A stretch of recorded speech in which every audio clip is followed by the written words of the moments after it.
بسم اللہ الرحمن الرحیم۔ ناظرین، تو عراق کے متعلق مکمل مفصل معلومات آپ سن چکے ہیں۔ عراق کا بالائی حصہ، جس کو تسخیر کرنے کے لیے حضرت ابوبکر صدیق رضی اللہ تعالی عنہ نے حضرت عیاض بن غنم رضی اللہ تعالی عنہ کو مقرر کیا تھا، مگر ان کی لشکر جو تھی وہ کم تھی، تو انہوں نے مدد مانگی حضرت خالد بن ولید رضی اللہ تعالی عنہ سے۔ اس وقت حضرت خالد بن ولید عین التمر میں موجود تھے، چنانچہ یہ وہاں سے دومت الجندل کے لیے روانہ ہوئے اور ہیرا پر حضرت قعقاع بن عمر رضی اللہ تعالی عنہ کو نائب بنایا۔ دومت الجندل جو تھا یہ عیسائیوں کا علاقہ تھا۔ اس کے دو رئیس اور سردار تھے، ایک عقیدر اور ایک جودی۔ عقیدر کا حضرت خالد بن ولید رضی اللہ تعالی عنہ سے ٹاکرا پہلے ہو چکا تھا۔ غزوہ تبوک کے موقع پر جب آپ صلی اللہ علیہ وسلم نے بھیجا کہ تم عقیدر کو اس حال میں پاؤ گے کہ وہ جنگلی نیل گائے کا شکار کر رہا ہوگا، اس موقع پر عقیدر گرفتار ہوا، پھر اس نے صلح کر لی، جزیہ دینے پر آمادہ ہوا۔ اب بھی عقیدر جودی کو روکتا رہا کہ خالد بن ولید میدان جنگ میں خوش قسمت ہے، ہمیشہ غالب ہی رہتا ہے، اس کا دشمن مغلوب رہتا ہے، اس سے مقابلہ مت کیجیے، لیکن جودی نے ان کی بات نہیں مانی۔ بہرحال عقیدر اس کو چھوڑ کے جا رہا تھا، چھوٹے سے اسلامی دستے کے ہاتھوں عقیدر مارا گیا۔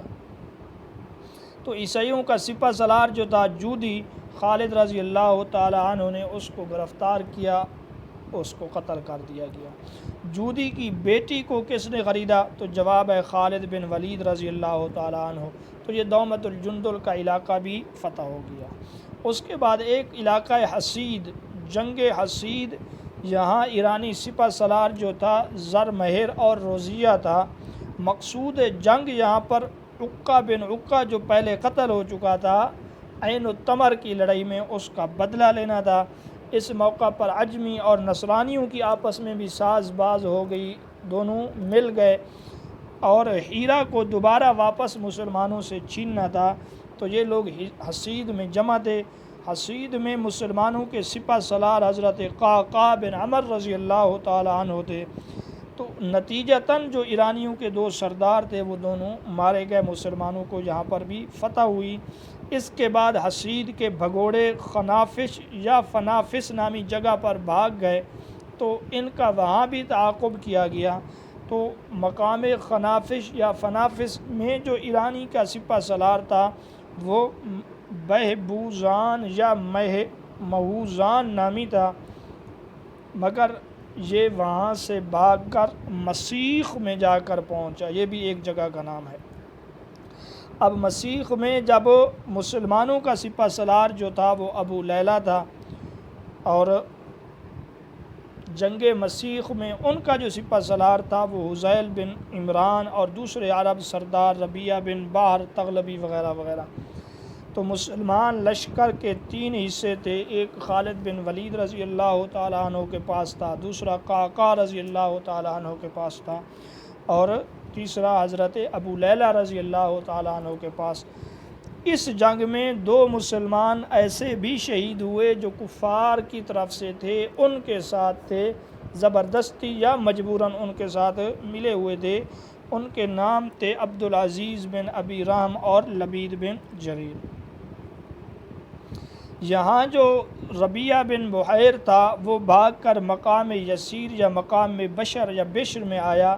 عتاب بن اسید رضی اللہ تعالی عنہ نے یا مسنہ رضی اللہ تعالی عنہ نے ان تمام کو ماہ ہمراہیوں کے قتل کر دیا۔ عتاب بن اسید والی بات سے زیادہ راجح حضرت مسنہ رضی اللہ تعالی عنہ والی بات ہے کہ حضرت مسنہ رضی اللہ تعالی عنہ نے ان کو قتل کر دیا۔ تو ربیعہ بن بحیر کی بیٹی حضرت علی رضی اللہ تعالی عنہ کی لونڈی بنی، اس سے حضرت علی رضی اللہ تعالی عنہ کے بیٹے پیدا ہوئے عمر اور بیٹی پیدا ہوئی رقیہ۔ اس کے بعد ہے جنگ فراز۔ یہ جنگ 15 ذی القعدہ 12 ہجری کا واقعہ ہے۔ فراز وہ مقام ہے جہاں ایران، روم اور جزیرہ کی سرحدیں ملتی ہیں، تو یہاں تینوں دشمن مسلمانوں کے اکٹھے تھے۔ فراز میں دشمن کا جو نقصان ہوا، 1,00,000 آدمی ان کے قتل ہوئے، اور مسلمانوں کو 25 ذوالقعدہ 12 ہجری کو فتح ہوئی۔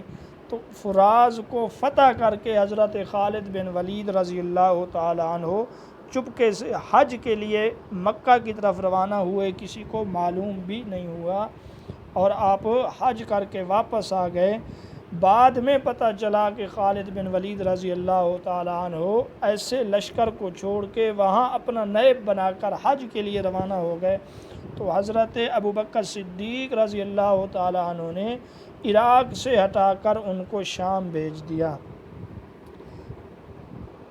بہرحال حج کے لیے جاتے وقت حضرت خالد بن ولید رضی اللہ تعالی عنہ نے اپنا نائب عاصم بن عمر رضی اللہ تعالی عنہ کو منتقل کیا۔